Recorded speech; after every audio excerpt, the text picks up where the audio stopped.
Magandang hapon mga kapatid, ako po si Cheryl Cosim at ito ang espesyal na serye ng Sagot Kita, Aplikante Serye. Araw na ulit ng Miyerkules, samahan niyo po akong kilatisin ang mga kakandidato para sa 2025 midterm elections. Ano ang kanilang mga plataporma? Ano ang kanilang mga advokasya? Paano nila bibigyang solusyon ang mga mabibigat na problema sa bansa? Live po tayo sa True FM sa 105.9 at syempre present din po kami sa inyong mga telebisyon sa True TV Channel 19 sa Signal. Ang ating aplikante ngayong araw ilang beses na pong sumabak sa bakbakan para magserbisyo sa bayan. Si retired Marine Colonel Ariel Querubin. Makisali po sa isang oras na job interview dito lang sa Sagot Kita Aplikante Serye. Hindi po mawawala ang ating question of the day. Ayan, tuwing Miyerkules, ito po ang itinatanong namin sa inyo. Baka nagbabago. Ano ang pamantayan nyo sa pagpili ng senador? Comment na po kayo at i-share po ang ating Facebook at YouTube live stream. Kung kayo po ay may tanong mismo kay Colonel Querubin, maaari po kayong mag-post sa ating live stream or maaari po kayong tumawag sa ating tanungan hotlines sa 8689-3289 or sa 8689-3290. Again, that's 8689-3289 or 8689-3290. Oras po natin mga kapatid, 6 na minuto magkalipas ang alas 4 ng hapon. Sino nga ba ang senatorial aspirant na si Ariel Querubin? Ang kanya pong buong pangalan, Ariel Oliva Querubin. Ipinanganak po siya noong March 28, 1956. Ipinanganak sa Dagupan, Pangasinan. Graduate ng Philippine Military Academy noong 1979. Nag-aral ng Masters in Defense Studies sa University of Canberra, Australia noong 2003. Ngayon, magkakasama po natin siya ng live dito sa studio. Welcome sa Sagot Kita, Ariel Querubin. Colonel, salamat po sa inyong oras. Magandang hapon sa iyo, Cheryl, at sa lahat ng mga napakarami mong taga-subaybay. Sana nga po. Sabihin ko masantos ya hapon si kayo. Kasi nga, Dagupan, Pangasinan. Pero mas fluent po kayo sa Ilocano. Ilocano tayo. Daiset labat so antakya salita. Shakmat, daiset labat. Ayan. Sa mga kababayan po natin dyan sa Pangasinan, lalo na yung mga Pangasinense kasi, mas siguro, ang sinasabi ng mga Ilocano, pag sanay sila mag-Ilocano, hirap silang matuto na magpag-Pangasinense. Yung mga Pangasinense naman, medyo hirap din pagdating sa Ilocano. Yung mga, alam mo yung mga siblings ko, very fluent yung ano nila, Pangasinense. Tinatawag namin nung mga bata kami, pag naririnig namin yung mga magulang namin na magsalita, naku, nagja-German, di na namin maintindihan. Kasi ang bibilis magsalita. Pero nag-aral din po kasi ako po yung nagstay sa Kalasyaw kami, Kalasyaw. Masarap ang putot kutsinta namin. Kayo, bangus, 'di ba? Bunuan bangus. Pero yung sa amin po, tuwing summer, nandyan kami kasi Bulakenyo naman po ang tatay ko, so hati. Pero nakapag-aral ako isang taon sa Dagupan, pero bumalik na po ako. So, very little lang talaga yung din alam ko. But I'm proud to be, galing ng Pangasinan ng aking ina, ang aking nanay. So, kayo po, Ilocano ang parents. Parehas sila na from Ilocosur. Ilocosur. My dad, Benjamin Bello Querubin, no? Yung Querubin kasi is from Kawayan, Ilocosur. Yung grandmother ko naman, Bello, is from Santa, Ilocosur. My mother naman, Martinez Uliba. Yung Martinez ng Candon. Yan yung mga relatives namin. Yung Uliba, yun ang tinitrace ko kasi hindi common yung family name sa Kawayan, Ilocosur. Pero na-trace ko yan na maraming Uliba sa Bicol. Sa Camarines Sur, no? Particularly sa Iriga. Kasi may nag-vice mayor doon na Uliba yung apelyido nung binisita ko after nung na-release ako noong 2010. Kamukha siya ng mga uncle ko. So possible. Posible na Doon Alam nyo naman galing. tayo kung saan-saan tayo nakakarating. Kagaya po kayo, Ilocos Sur talaga, pero na-destino po ang inyong magulang sa Lingayen, Pangasinan. Pangasinan, Kaya, yes. ayun po, doon na nagtagal. Yes. Ay, Yeah. at least nakasanay pa rin po kayo kahit papano pareho po kaming medyo lang. Ay, makasalita kami daiset Dissect labat. labat. Pero kaya natin yung di ba? Pag Yeah, Pangasinan, yeah. on na. Ayan. Pag Ayan, on, on, yeah. oo. Oo, yeah. Ayan, oo. Ito po, simulan na po natin kasi po isa po kayo sa mga aplikante ngayong 2025 elections, midterm elections. Gusto po natin dito sa programa ay makilatis ng ating mga kapatid para kilala nyo yung inyong mga pinagpipilian bago kayo gumawa po ng inyong listahan na 12 sa pagka-senador.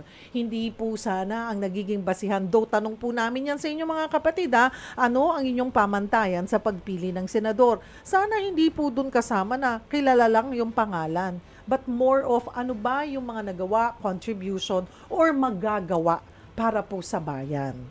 Kaya po, isinalang natin, isa sa nakasalang po ngayon ay si Colonel Querubin. Noong 2010 po, ay unang subok nyong makapasok sa Senado. Ano po? Pero nabigo ka. 2025, ikalawang pagkakataon, bakit gusto pa rin sumubok ulit? Alam mo, Cheryl, kasi wala naman na bago, no? Yung unang pagtakbo natin noon at ngayon no, yung the same na problema pa rin na andyan. Ayaw naman natin na manood na lang, no? Although sabi nila, nasa comfort zone daw tayo ngayon. Pero wala naman kayang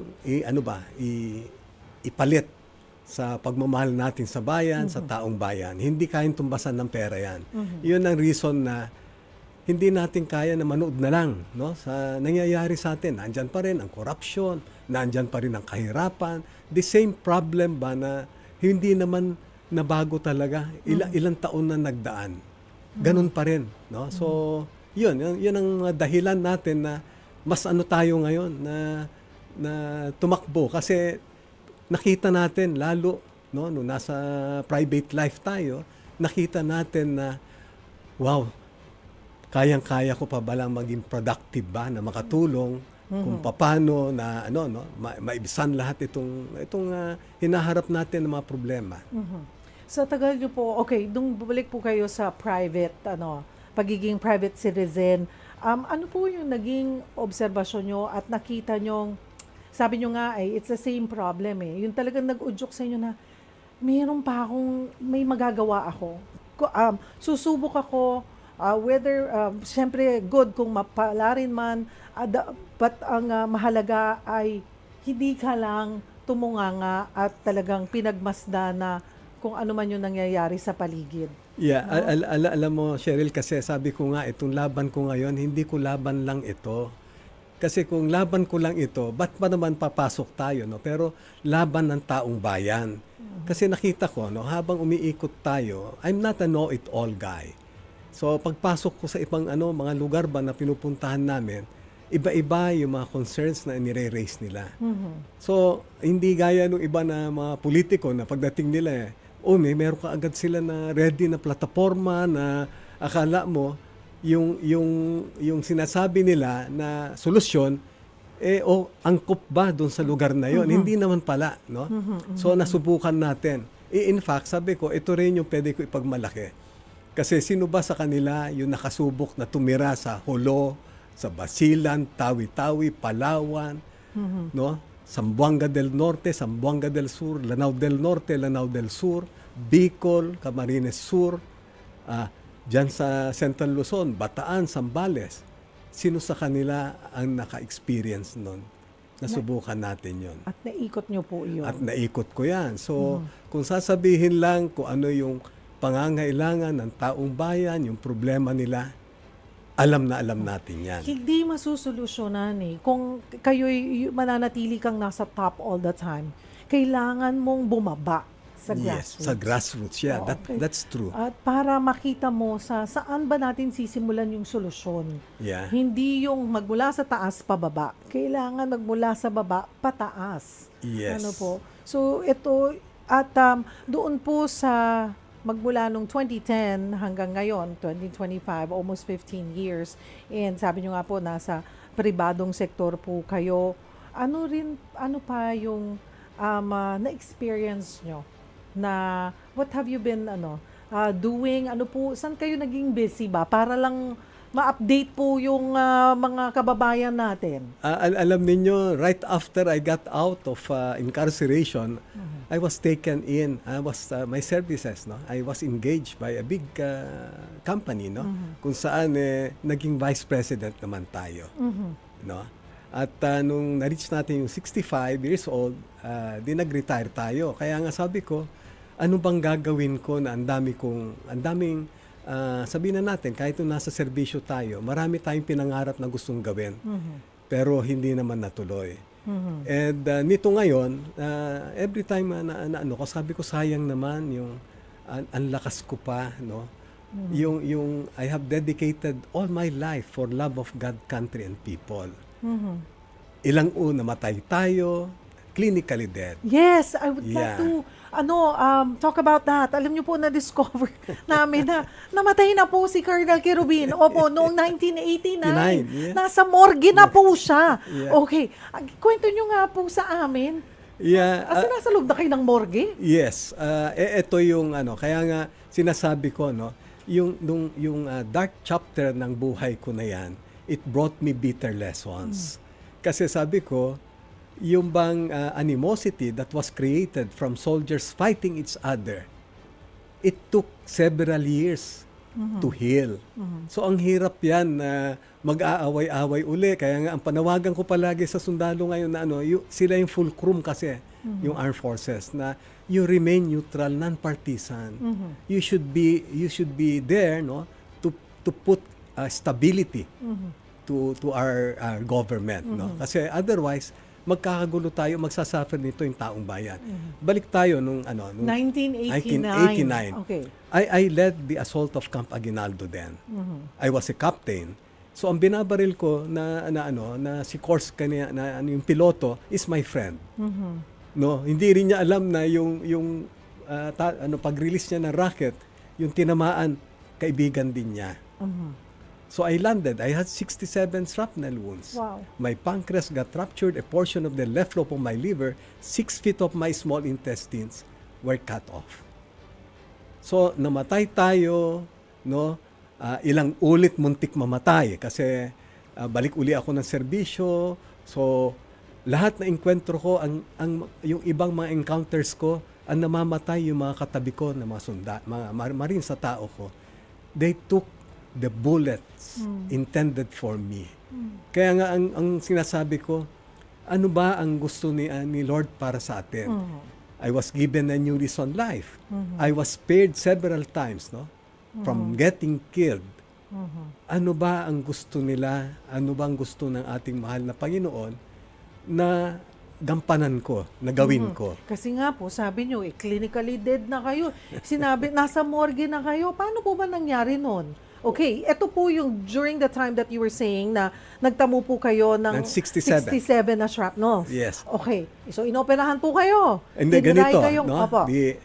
Sa mass evacuation kasi, yung policy ng mga hospital, they tend to those who have better chances of survival. So in my case, all my vital signs were zero.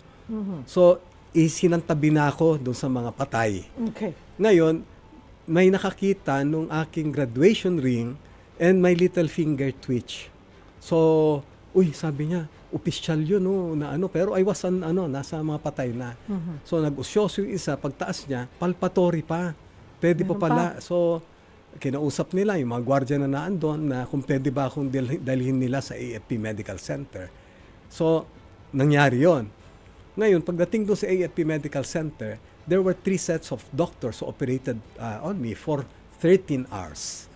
Dahil sa dami naman po ng shrapnel na to repair my pancreas that was ruptured, to remove a portion of the left lobe of my liver and 6 feet of my small intestines. Ilang taon po kayo nun, sir? I was, that was in 1980 and I was 33 years old.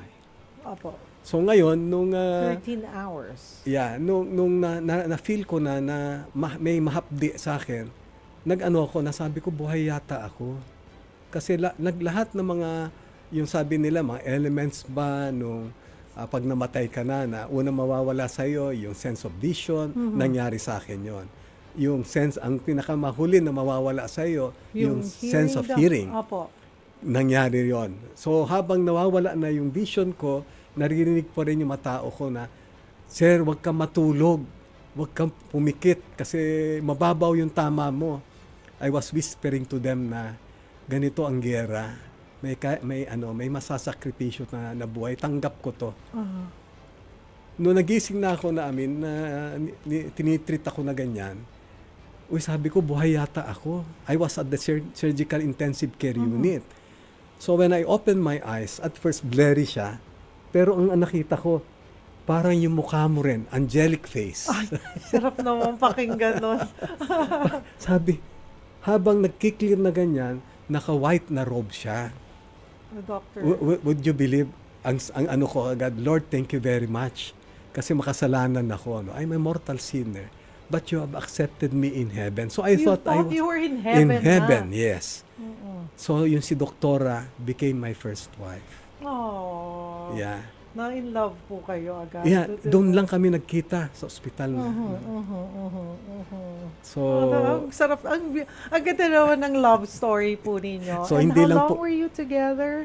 yeah, well, we finally got married, no? Noong 1992. Okay. 3 years naman. 2 years. Mga 2 Na years. Actually, we started as a yung professional relationship, no, doctor-patient, until I escaped from the hospital to live a life of a fugitive. So that was the time na sabi ng mga kasama ko rin na nagtatago, Ariel, ligaw mo si Doktora kasi yan yung pacemaker, yan ang buhay mo eh. So I did that. So I was in hiding when I Paano ang started. ligawan while in hiding? Well, yun ang sikreto Di na ba? maganda. Galing nyo doon, sir. So ngayon, nung kami na, umalis naman siya papuntang States. And that was the time na nahuli ko. So would you believe, no? Doon ko napatunayan na mahal pala niya ako dahil umuwi siya. At bakit ako nahuli naman? Kasi at that time, I was looking ba for a surgeon na who knew my history, my medical history. Kasi 1 linggo na ako na hindi nakakadumi. And ang ano doon is, ang komplikasyon is, pwede may adhesion ka, pwede may obstruction. And kung lumala yan, mafu-food poison ka na. Blood poison, di ba? Yes. So, naghanap ng mga doktor. So, I went na doon sa isang kaibigan namin na malapit sa Dilo na. I didn't know na binabantayan na pala ng military yon. So, naghabulan na kami. So, finally, I was caught. I was jailed, no? And finally, I was released Christmas Eve of 1992. 1992. Yes. And kahit na wala pa akong sweldo, wala lahat, namatay na naman yung 21 Marines sa Basilan. Noong nakita ko ng mga senior officer ng Marines, nandito si Ariel, itong padala natin kasi anyway, war freak yan eh. Hilig naman niya, gera. Wala akong sweldo, bagong panganak yung misis ko. So, I didn't question them. I didn't, Kasi sabi ko, soldiering was the only thing I know I can do best. And it's for the country. Yeah, it's all for the country. Even before, yung sabi ko, namatay tayo, nakulong, all for love of God, country and people. Hindi ko sarili yung iniisip ko, kundi taong bayan. May mga, nakikita ko po at ramdam ko yung inyong pagmamahal sa bansa. Pero hindi po mayalis, may mga ilan po tayong mga kababayan. Yung pagganyang pag-oobserba, imbis na manaig yung pagmamahal sa bansa, nadidismaya na. Parang nag-give up na lang. Diba? Parang magkanya-kanya na lang tayo. Survival mode na to. Basta ako, magtatrabaho, ganito. Cheryl, gusto ko sana i-correct yan. Kaya nga sabi ko at dapat matapang tayong harapin ang kinabukasan natin. Let us not lose hope kasi hanggat may buhay, you take it from me. No? Hanggat may nananalaytay pa rin na dugo sa ano ko, hindi ako nawawalan ng pag-asa. Ayan po. Yeah, you take it from me. Kasi I've been through a lot eh. Pero ito ngayon, no? Bakit tayo kamo tatakbo? Kasi nga, nakikita ko na marami pa akong pwedeng magawa, no? Para sa taong bayan, para sa minamahal natin na bayan. Puntahan po natin, Colonel Querubin, pag-usapan po natin ang inyong mga plataforma. Nung unang takbo nyo po sa Senado, tapang at prinsipyo ang ibinida mo. Bakit mahalaga po ang tapang at prinsipyo? Kasi nung panahon na yon wala akong hesitation, no? Matapang ako na ipaglaban ba kung what I think was right. Ipaninindigan ko 'yan. Kaya prinsipyo lang. Kung yung iba mayaman sila sa pera, yung Ariel Querubin mayaman siya sa prinsipyo. So tapang at prinsipyo. Hanggang ngayon po ba yan po ang bibit-bitin nyo? Yes. Kasi sabi ko nga hindi na mababago yan dahil nung graduate ako sa PMA, would you believe, meron akong nakita na isang passage na I was attracted to it. I didn't know it was a Bible passage, but kinuha ko siya. And what was that? Inilagay ko yan sa yearbook namin, sa The Sword. A good name is rather to be chosen than great riches, and loving favor rather than silver and gold. 45 years ago until now. Yan ang life verse nyo po. Yeah, Ayan. I have maintained a good name. Paano nyo na po itutulak ang good governance sa kabila ng mga issue ng korupsyon po sa pamahalaan pag kayo po'y pinalad na makarating sa Senado? Alam mo, yung good governance na yan, I've been saying time and again, even nung mga unang mga interviews ko, the best antidote really to insurgency, violent extremism, and even terrorism, it's good governance. Yung corruption naman, good governance pa rin ang pwede mag-address niyan. Pero kakayanin natin na magpanukala ng mga batas ba na para mapaigting ba yung anti-corruption na advocacy namin. And napansin ko naman na marami tayong mga ahensya na talagang ginawa yan para labanan ng corruption. COA, for example. Would you believe, yung COA nga, nagbibiroan sila eh. Akala mo, Commission on Audit. Hindi pala, Commission or Audit. Or audit. Oo, di ba? Pagdating naman sa, yung mga, pati yung anti-red tape na law natin, hindi pa naman din, pinapaikot-ikutan lang nila. So, ang kailangan natin talaga, yung magluklok tayo ng mga leaders ba, na may political will. Yung bang may takot sa Diyos, kasi kung may takot ka sa Diyos, may konsensya ka. No? Naalala ko tuloy si Mayor Magalong kasi pag nakakausap ko rin siya, yan ang kanyang good governance. Yes. Siguro po kasi kayo nga sa mga tao natin, ang mga kayo po na nasa serbisyo ay nakikita kung ano talaga din yung realidad pagdating po sa talking about Mayor Magalong, di ho ba nakulong kaming parehas fighting corruption? Kaya kami, yung like-minded na people, ang dali lang namin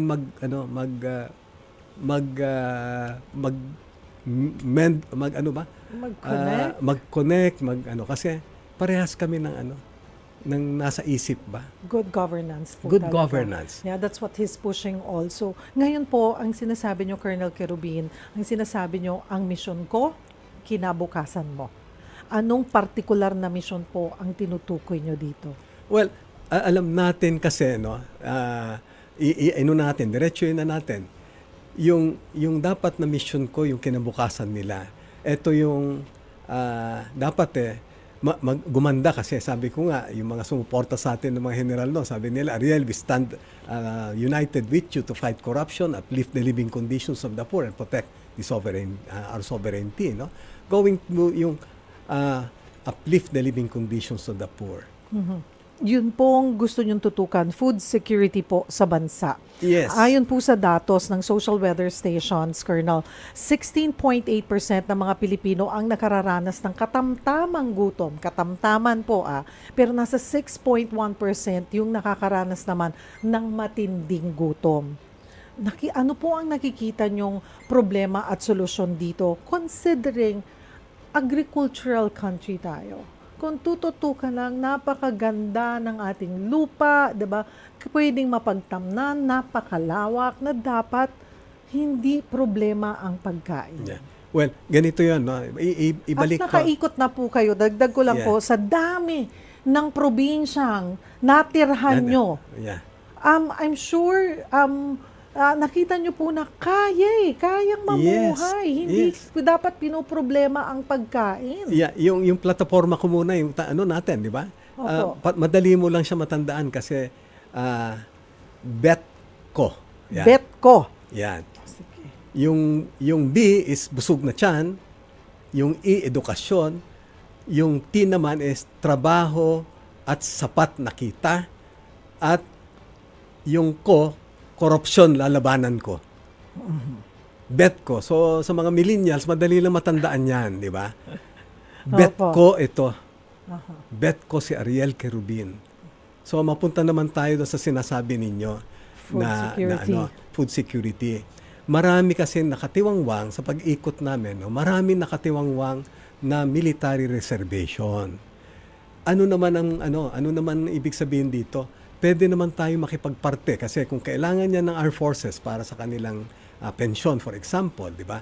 Pwede naman tayo makipagparte na yung kaya natin na makuha sa kanila sa ipapanukala natin na batas later on, taniman ng mga high value crops, gawin natin, tayuan natin ng poultry, piggery, gawin natin grazing land para sa mga baka. Kasi sa totoo lang, nag-aangkat tayo ng mga agricultural products. Nakakalungkot. Yung prino-process nila sa mga yung canned goods, di ba?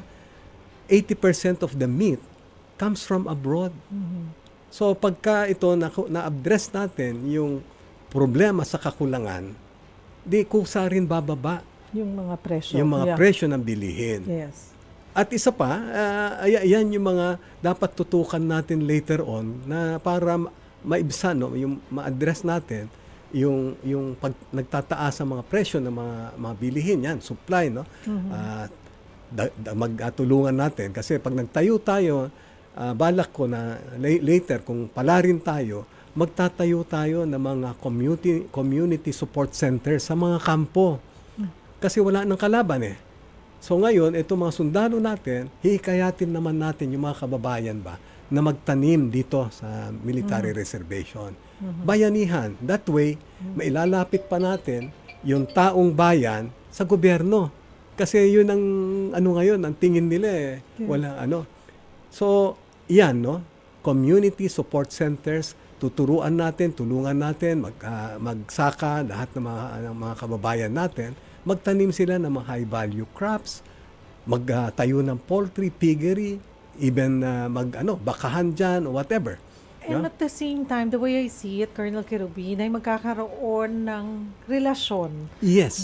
Yung mga nating Tao. mga kababayan at yung mga tao sa militar. Yes. And pag naging maganda yung relasyon, yung trust nandoon, they will feel hindi katulad ng masabi po natin na mayroon tayong mga kababayan na yung trust nila, tiwala, nakampante sila na may militar. Imbis na may trust at tiwala at kampante, may takot.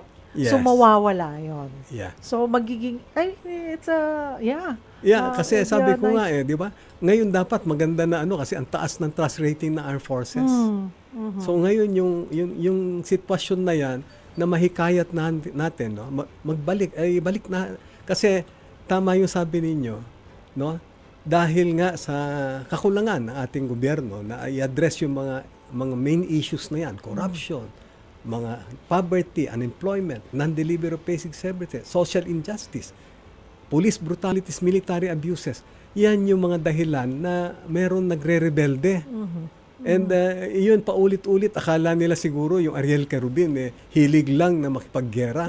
Every time na ma-interview ko noon, yung mukha ko parang galit na galit ba?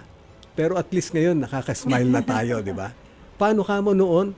Uuwi ako, may patay akong tao, nakapatay ako ng kapwa ko Pilipino, na pagtitignan mo naman, ba't hahantong dito na tayo yung napapatayan, di ba? Samantalang pwede pala natin na iayos ito. Kaya nga sabi ko, I have seen and felt a lot of sufferings while out there in the field. fighting all the armed groups, and while being jailed twice, being given amnesty twice, being brought to the morgue, clinically dead, fighting for what I believed was right. So why can't we all sit down, no, talk, settle all our differences to end these armed struggles?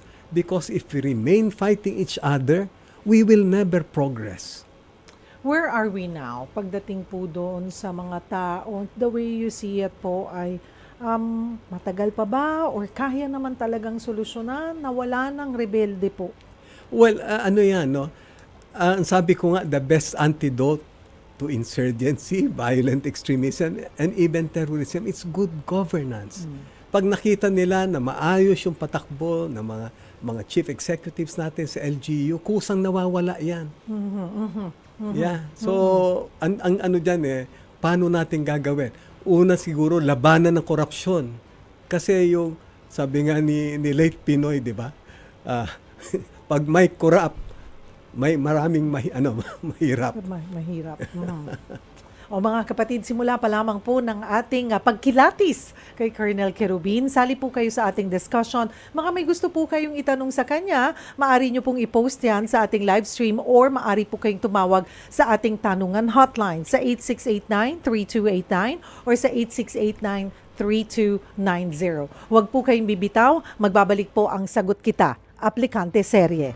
Nagbabalik po ang Sagot Kita, Aplikante Serye. Ako po si Cheryl Cosim, kasama po natin Senatorial Aspirant Ariel Querubin. Colonel Querubin, dito na po tayo sa mga issues. Ano po, na-link po ang pangalan nyo sa ilang kudeta sa bansa noon. Doon po siguro sa mga bata-bata pa ngayon na hindi na po alam masyado yung mga nangyari doon. Ano ho ba ang dahilan noon? Well, lahat naman, no, very consistent tayo. Sasabihin ko, nangyari lahat yun dahil sa pananaw ko na pagmamahal ko sa taong bayan, pagmamahal ko sa bayan. I did everything ba dahil sa paniniwala kong tama kami. At ngayon po ay may amnesty program ang pamahalaan. Ano po ang take nyo on that? Well, sa ako mga kasi, rebelde? well, I spoke before, no, sa Congress ba about the amnesty proclamation ng ating mahal na Pangulo. So I said, I didn't prepare any statement. So when I appeared sa Congress, I was pointing ba doon sa mga left-leaning natin na mga congressmen, congresswomen. Ang sabi ko, our enemies, now they're my friends because I became a rebel myself.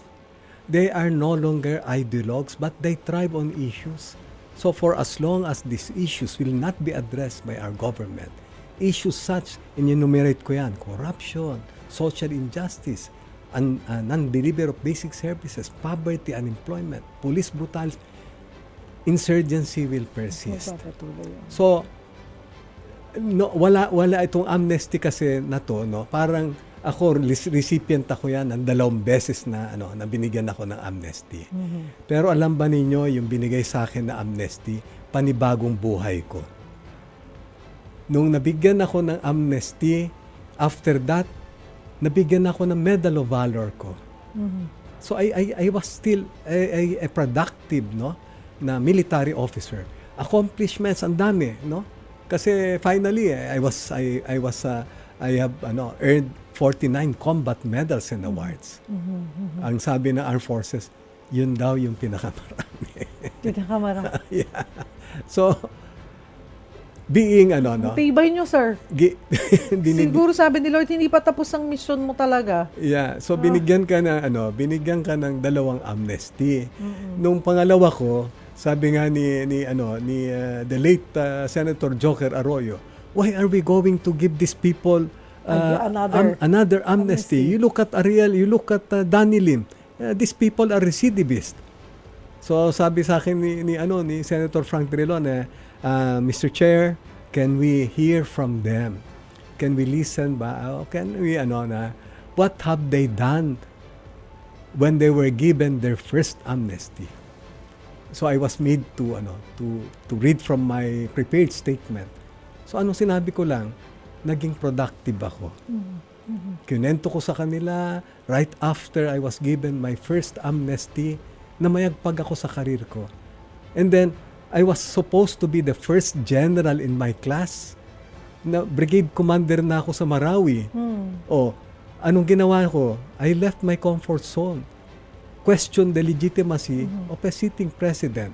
Ang sinasabi niyo po, walang kailangan sanang bigyan ng amnesty kasi sana walang magre-rebelde. Kung sabi niyo nga po, Yes. ay walang nakikitang mali. Mali, yeah. Ayan. So, parang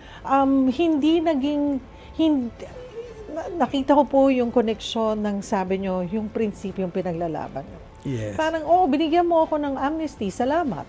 Gagawin ko ulit ang trabaho ko. Dito ako sa tama. Pero pag Yes. may nakita ako ulit, hindi ko tatanawin na utang ng loob yung amnesty para baliin ang prinsipyo ko. Yeah. Pero ngayon kasi nung amnesty proclamation na ating mahal na Pangulo yun na nabigyan na amnesty noon, hindi na uulit. hindi na raw pwede mag-avail.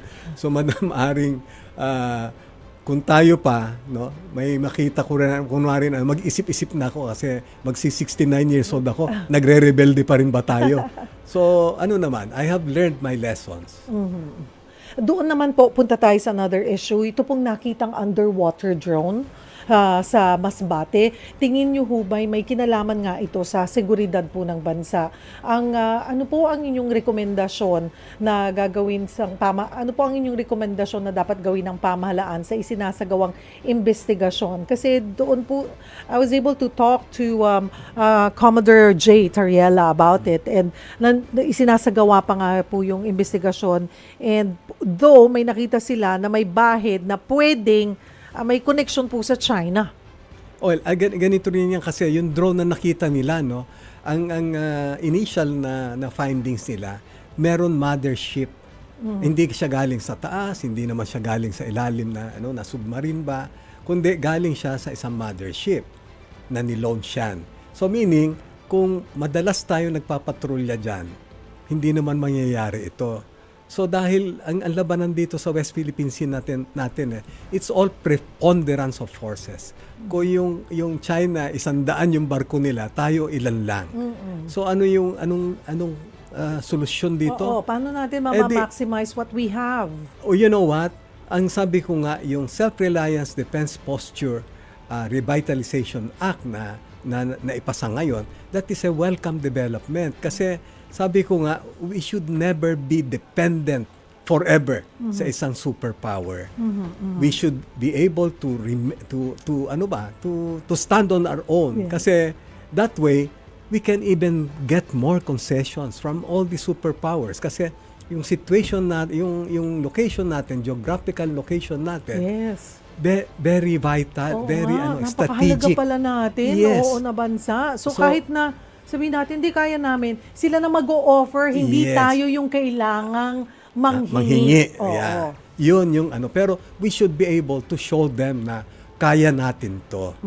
Kaya namin manindigan, kasi ang hirap kaya. Ngayon, we are forced to look for a big brother kasi we are being bullied by a superpower. We are not prepared to stand on our own.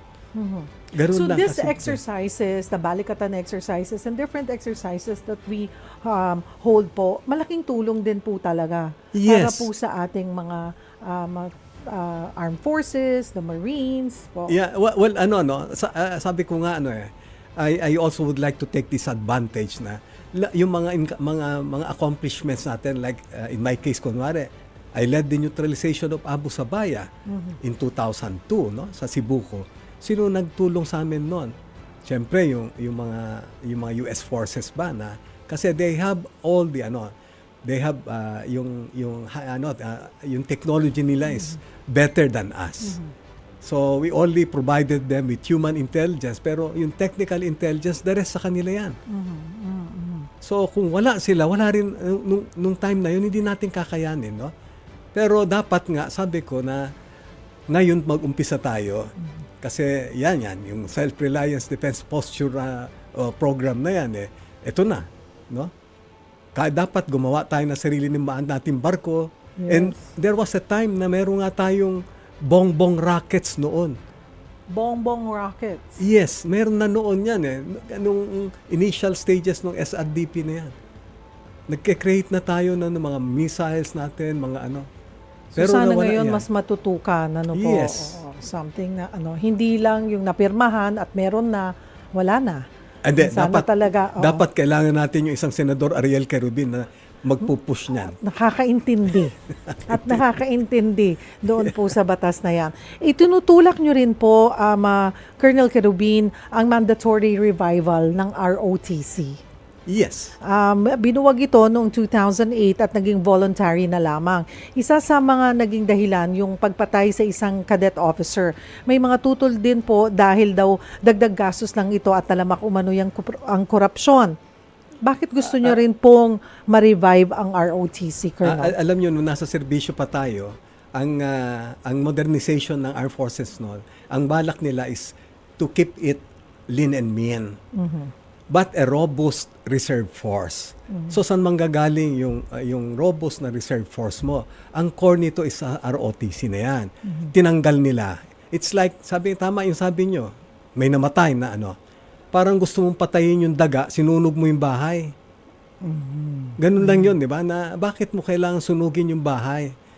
Ngayon, when push comes to shove, granting kunwari lang na nasalakayin tayo ng ibang bansa o at least meron tayong reserve force ba na naandyan. Yun yung reason ko na di ngayon hindi pinasa. Pag nailuklok tayo, palarin tayo na maging senador, isulong natin uli kasi yung sabi nila na reason daw, yung budget napakalaki. Yung budget na yun, hindi naman pang isang taon, kundi pang ilang taon yan na budget. Ito ang sinasabi niyo po ay kailangan tayong mamuhunan sa mga ganitong programa. Yes, dapat. To protect our country. Usaping budget po tayo, Colonel Querubin. Pabor po kayo doon sa sinasabing i-release na lang ang budget after the midterm elections. Pabor tayo dyan. Aha. Kasi sabi nga nila, tayo, wala tayong hindi tayo nag-o-oppose dyan sa mga ayuda na yan. Kasi ang kailangan lang yung ayuda para sa lahat. Lahat ba ng tao, hindi yung ayuda pinipili lang yung nabibigyan, di ba? Ngayon, itong budget na to, na ang tinutukoy nyo kasi doon yan doon ba pupunta yan? Doon sa AKAP na yan di ba? Na ang tingin ng lahat, gagamitin yan para sa midterm elections. So, nangyayari na nga daw po, bago pa, last year pa, ganun na eh. Pero dapat, I think galing yan yata kay Senator Frank Drilon, na sabi niya, suggestion niya na ma-release yan. Agree ako. On that. Puntahan ko po yung baka makalimutan natin, baka sabihin ng mga listeners and viewers natin, gusto nyong tanong kayo ng tanong na mag-message kami tapos di nyo babasahin. Ito, si Freddy, tanong niya, ano ang edge nyo sa ibang kandidato?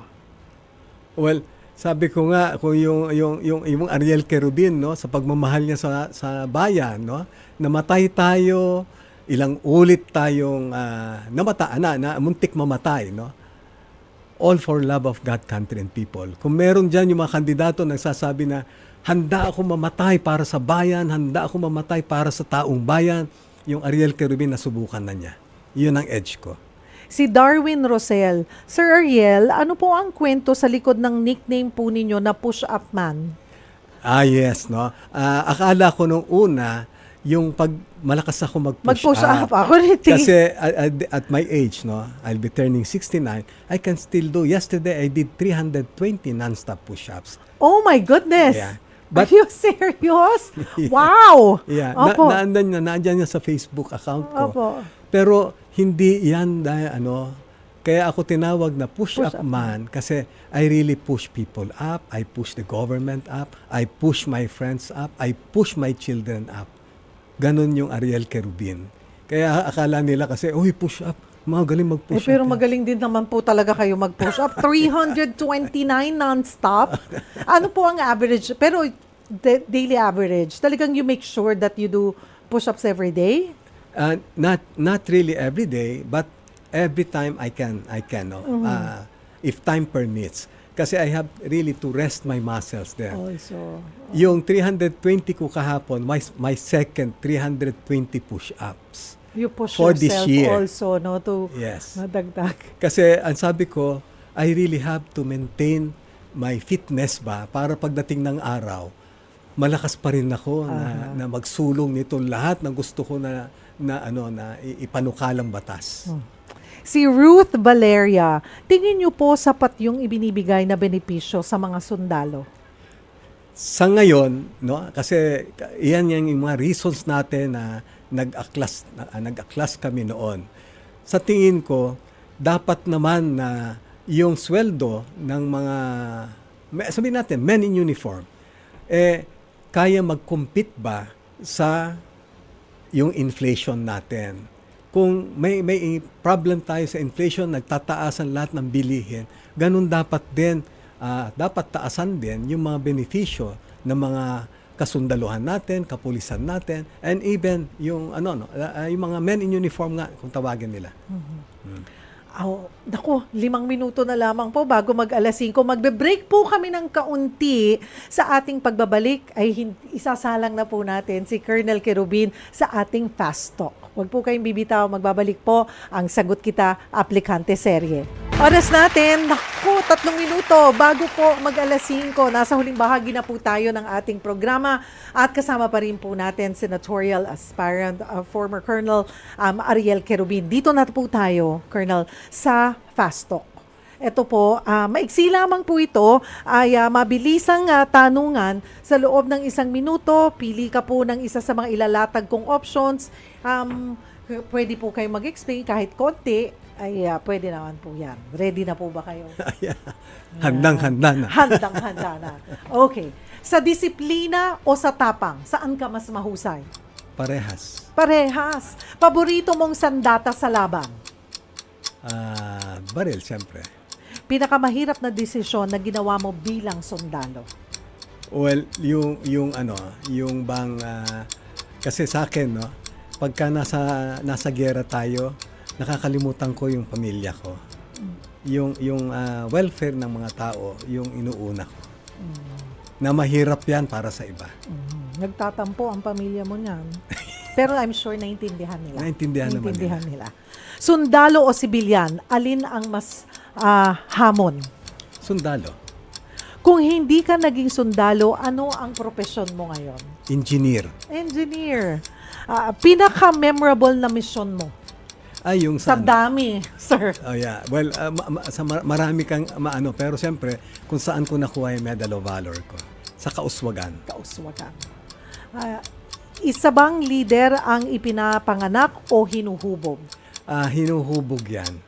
No? Paborito mong bahagi ng araw bilang isang sundalo? Yung bang, kasi, Sunrise, sunset. paggising ko, no, nakakausap ko yung mga tao ko, yun ang paborito ko na I talk to them, I give parang kailan mo bigyan ng inspirasyon sila. Isang katangi ang dapat taglayin ng bawat leader. Sa akin, you should not always only mission oriented, but you look after the welfare of your men. And sabi nga nila, a good leader really is somebody who can make his subordinate a good leader like him. Ito po yung panghuli ko. Challenge po ito sigurado. Para sa bayan o para sa pamilya? Sino ang pipiliin mo kung kinakailangan? Nabanggit ko na yan kanina. Kuminsan, yan ang pinagseselosan ng pamilya ko kasi inuuna ko yung bayan kasi yung nangyari nga sa amin, di ba? Isipin mo, kung ang iniisip ko yung sarili ko o sila, kawawa naman yung kababayan natin ba? So, Colonel, panghuling tanong natin before we end our program, our episode, bakit ka dapat tanggapin sa Senado? Well, una-una, no, sabi ko nga, yung Ariel Querubin, no, kung palarin man, hindi marunong magnakaw. No? Meron siyang political will. So meaning, hindi kayo magsisisi kung iluluklok ninyo siya maging senador kasi bawing-bawi kayo. Marami pong salamat for taking the time. Thank you for joining us this afternoon. Senatorial Aspirant, former Colonel Ariel Querubin. Marami pong salamat. Mga kapatid, dito nagtatapos ang 1 oras na tanungan at sagutan. Maraming salamat po sa pagsubaybay nyo dito sa Sagot Kita Aplikante Serye. Samahan nyo po kami ulit sa susunod na Miyerkules para kilatisin ang isa pang aplikante. Huwag kalimutan, maging bahagi ng eleksyon at bumoto ng tama. Ako po ang inyong lingkod, Cheryl Cosim. Sagot Kita.